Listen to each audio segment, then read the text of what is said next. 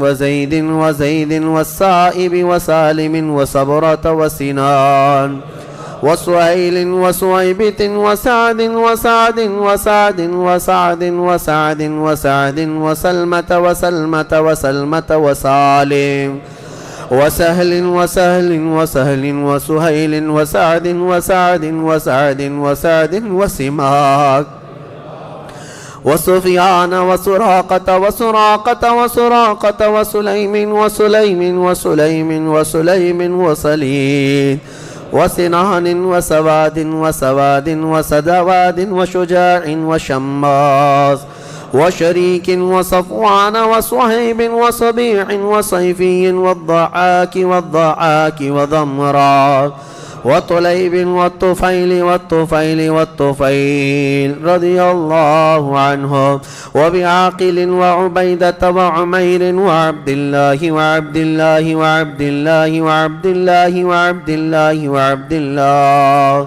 رضي الله عنهم وعياض وعثمان وعقبة وعقبة وعكاشة وعامر وعامر وعامر وعمر وعمر وعمر وعمر وعمر وعامر وعمارة وعويم وعباد وعبيد وعبيد وعبيد وعبد الرحمن وعبد الله وعبد الله وعبد الله وعبد الله وعبد الله وعاصم وعاصم وعاصم وعوف وعوف وعمير وعمير وعمير وعمارة وعمارة وعبيد وعبد ربة وعبدة وعبد الله وعبد الله وعمر وعمر وعمر وعمر وعمر وعمر وعامر وعامر وعامر وعامر وعائذ وعاصم وعصما وعسيمة وعبس وعباد وعبادة وعبد الله وعبد الله وعبد الله وعبد الله وعبد الله وعبد الله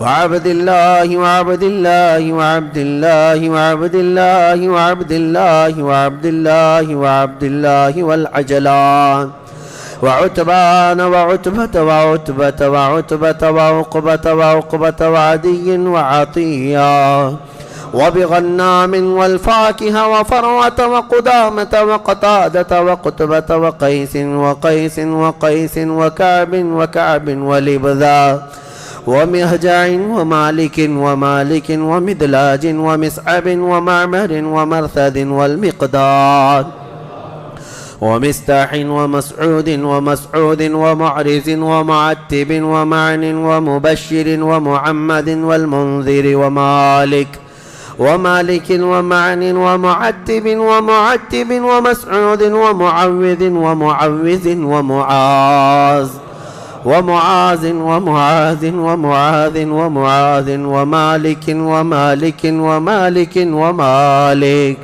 ومسعود ومسعود ومسعود ومسعود والمجذر ومعبد ومعبد ومعقل والمنذر ومحرر ومليل ونضر والنعمان والنعمان والنعمان والنعمان والنعمان والنعمان والنعيمان ونوفل وبواقد ووهب ووهب ووديعة وودقة وهانئ وهبيل وهلال ويزيد ويزيد ويزيد ويزيد ويزيد ويزيد وأبي سنان وأبي مرثد وأبي مخشي وأبي كبشا وأبي سلمة وأبي صبرة وأبي حذيفة وأبي عقيل وأبي الهيثم وأبي مليل وأبي لبابا وأبي حنة وأبي حبة وأبي ضياع وأبي شيخ وأبي دجانة وأبي طلحة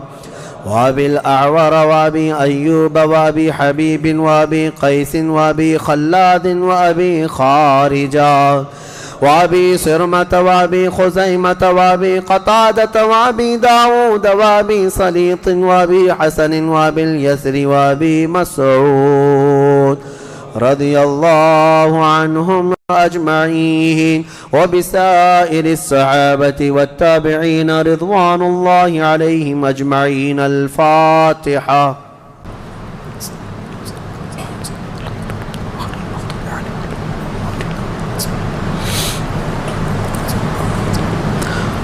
وصلى الله تعالى على خير خلق محمد وآله وأصحابه أجمعين.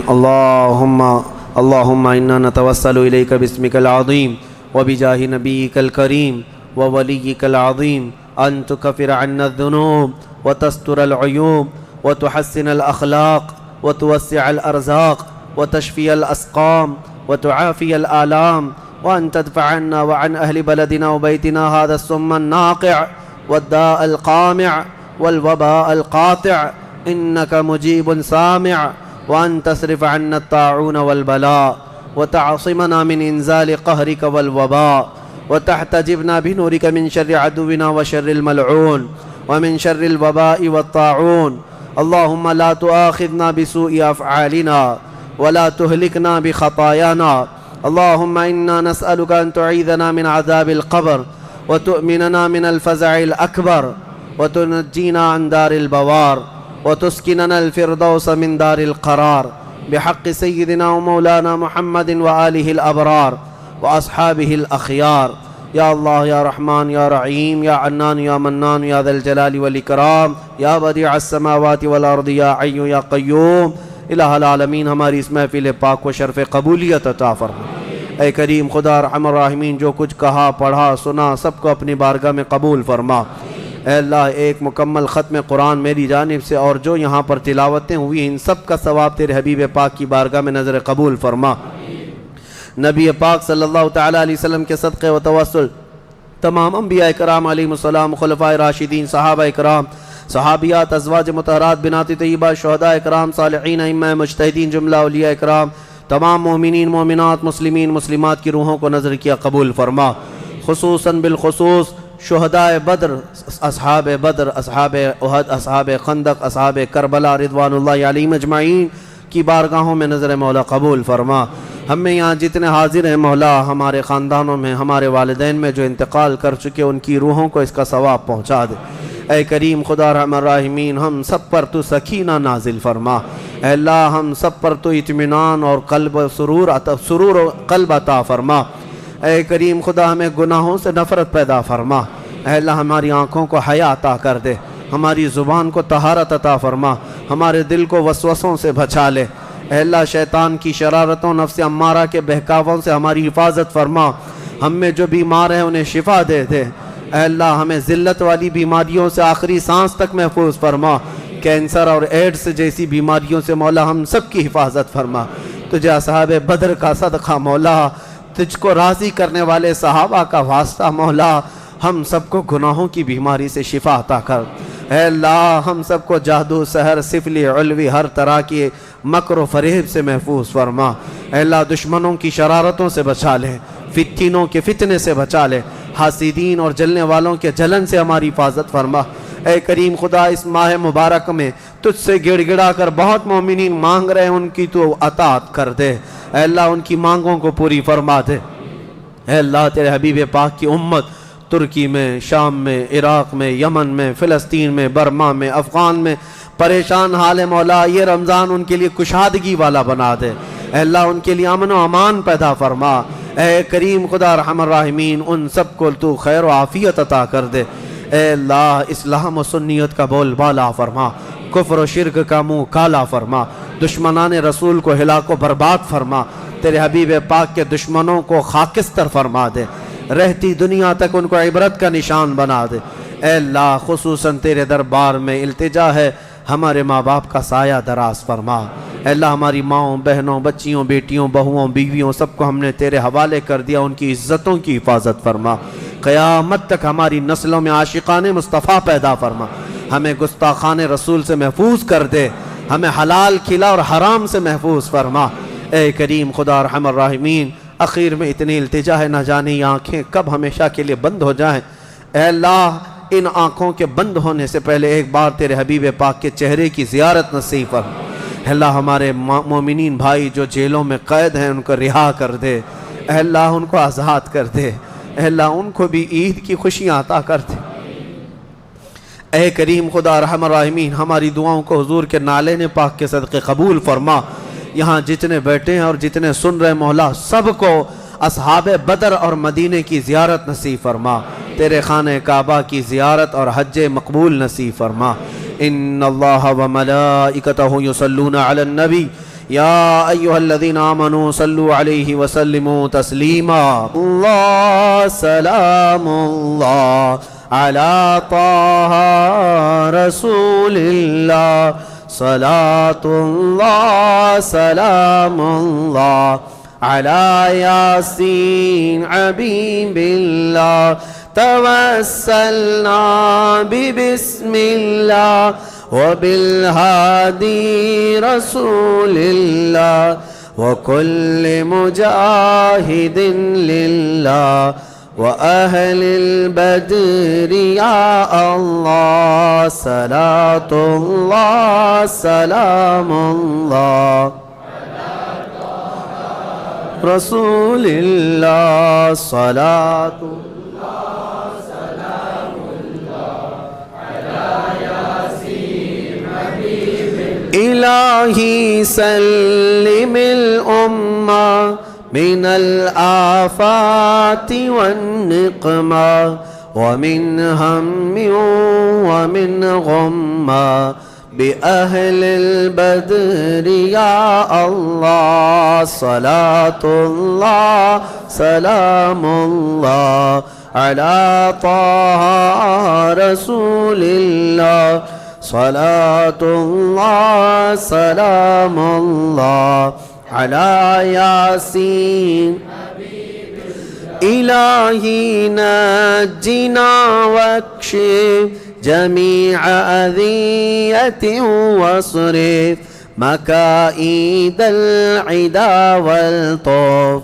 بأهل البدر يا الله إلهي نفس الكربا عن العاصين والعطبا وكل بلية ووبا بأهل البدر يا الله صلاة الله سلام الله على طه رسول الله صلاة الله سلام الله فكم من حمية حصلت وكم من ذلة فصلت وكم من نعمة وصلت بأهل البدر يا الله وكم أغنيت ذا العسر وكم أوليت ذا الفقر وكم عافيت ذا الوزر بأهل البدر يا الله صلاة الله سلام الله على طه رسول الله صلاة الله سلام الله لقد ضاقت على القلب جميع الأرض مع رحبي فأنج من البلاء الصعب بأهل البدر يا الله أتينا طالب الرفد وجل الخير والسعد فوسع منحة الأيدي بأهل البدر يا الله صلاة الله سلام الله صلاة الله سلام الله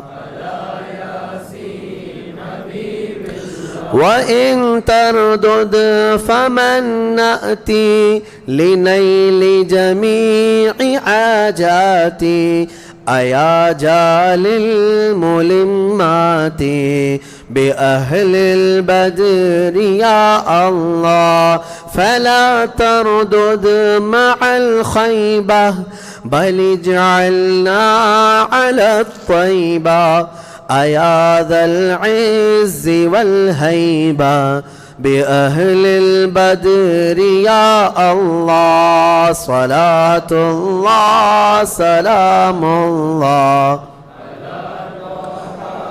رسول الله صلاة الله سلام الله إلهي اغفر وأكرمنا بنيل مطالب منا ودفع مساءة عنا بأهل البدر يا الله. إلهي أنت ذو لطف وذو فضل وذو عطف وكم من كربة تنفي بأهل البدر يا الله. وصل على النبي البر بلا حد ولا عصر وآل سادة غر وأهل البدر يا الله. صلاة الله سلام الله على طه رسول الله. صلاة الله سلام الله على یاسین حبیب اللہ. یا الہی رحم فرما مصطفیٰ کے واسطے، یا رسول اللہ کرم کیجئے خدا کے واسطے، مشکلیں حل کر شہ مشکل کشا کے واسطے، کربلائیں رد شہید کربلا کے واسطے، سید سجاد کے صدقے میں ساجد رکھ ہمیں، علم حق دے باقر علم خدا کے واسطے، صدق صادق کا تصدق صادق الاسلام کر، بے غضب راضی ہو کاظم اور رضا کے واسطے، بیر معروف و سری معروف دے بے خود سری، جند حق میں گن جنے دے با صفا کے واسطے، بیر شبلی شیر حق دنیا کے کتوں سے بچا، ایک کا رکھ عبد واحد بے ریا کے واسطے، بلفرح کا صدقہ کر غم کو فرح دے حسن و سعد، بلحسن اور بو سعید سعد ازا کے واسطے، قادری کر قادری رکھ قادریوں میں اٹھا، قدر عبد القادر قدرت نما کے واسطے، احسن اللہ لہو رزقن سے دے رزق حسن، بندہ رزاق تاج الاسفیاء کے واسطے، نصر بی صالح کا صدقہ صالح و منصور رکھ دے حیات دی معی جان فضا کے واسطے،